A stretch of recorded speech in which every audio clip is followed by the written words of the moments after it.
সমিত, এই যে চ্যালেঞ্জের কথা উঠে আসছে, অপরদিকে বঞ্চনার কথা চলে আসছে, সেই জায়গায় দাঁড়িয়ে আসলে কি লক্ষ্য 2024 এবং সেই কারণে এই ইস্যুগুলোকে সামনে নিয়ে আসা বারবার করে? অ্যাবসলিউটলি, যে এটা ভোটের একটা ইস্যু এবং খুবই আশ্চর্যের বিষয় যে একটা কেন্দ্রীয় সরকার নির্বাচনের জন্য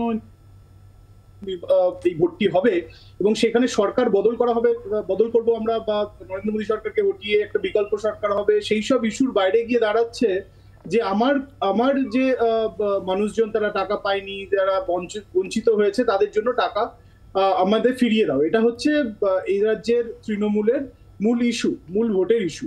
সেটা খুব দুর্ভাগ্যজনক, কারণ আমার আপাত দৃষ্টিতে যেটা মনে হয় সেটা হচ্ছে যে একটা লোকসভা নির্বাচনের ইস্যু আরো বৃহৎ হওয়া দরকার।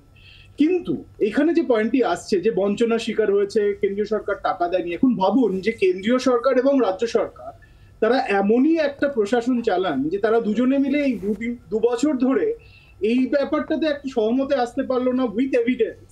তার বিভিন্ন তদন্তকারী দল এলো এখান থেকে বিভিন্ন রিপোর্ট চাওয়া হলো, হাইকোর্টও একটি কমিটি তৈরি করে দিয়েছে জানুয়ারি মাসে। তারা এই জায়গাটাতে আসতে পারলো না যে কারা দুর্নীতিটা করেছে, কত টাকার দুর্নীতি হয়েছে এবং তাদের কাছ থেকে রিকভারি কতটা হয়েছে বা কতটা হতে পারে ইত্যাদি। এইটা সহমতে দুটো সরকার পৌঁছতে পারলো এবং সেই জায়গায় টাকা নিয়ে প্রশ্নটা রয়ে গেল। সমিত, আমরা আসবো সঙ্গে প্লিজ সপ্তর্ষির কাছে আসবো। সপ্তর্ষি, এই যে প্রসঙ্গটা শুধুমাত্রই কি রাজনীতি ঘোলা জলে মাছ ধরা, নাকি সত্যি উদ্ধার করে নিয়ে আসার চেষ্টা? না, দেখুন, এটা যেটা বিষয়, এটা একটা অদ্ভুত বিষয়। তৃণমূল বলছে বিজেপি টাকা দিচ্ছে না, আর বিজেপি বলছে তৃণমূল টাকা চুরি করেছে। দুটোর মধ্যেই সত্যতা রয়েছে। বিজেপি এইটা বলে থেমে গেলে হবে না। তারা কেন যারা চুরি করেছে তাদেরকে ধরছে না? অভিষেক বন্দ্যোপাধ্যায় চ্যালেঞ্জ করছেন। দ্বিতীয় কথা, তৃণমূল বলছে দিচ্ছে না। তৃণমূলের তো এটা রাইট স্টেট গভর্নমেন্ট হিসেবে। তাহলে কেন তারা সুপ্রিম কোর্টে যাচ্ছে না?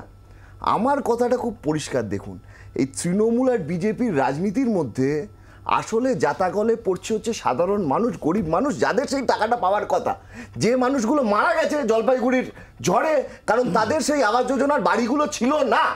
তাই জন্য আজকে এই তৃণমূল আর বিজেপির এই লড়াই নয়।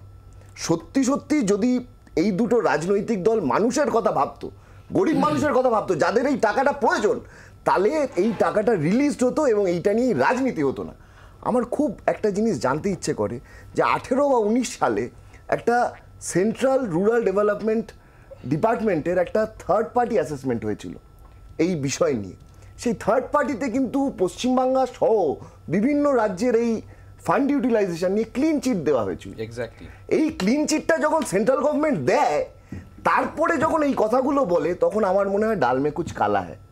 ডাল মে কালা না পুরো ডালটাই কালো, এটা ওরা বলতে পারবে। কিন্তু আমরা যারা বামপন্থী রাজনীতি করি, আমরা এটা বলবো যে সাধারণ মানুষ, গরিব মানুষ, তারা এতে বঞ্চিত হচ্ছে। তাদের বঞ্চিত হওয়ার কোনো কারণ ছিল না। বাংলার আওয়াজ, বাঙালির আবেগ, জি 24 ঘন্টা।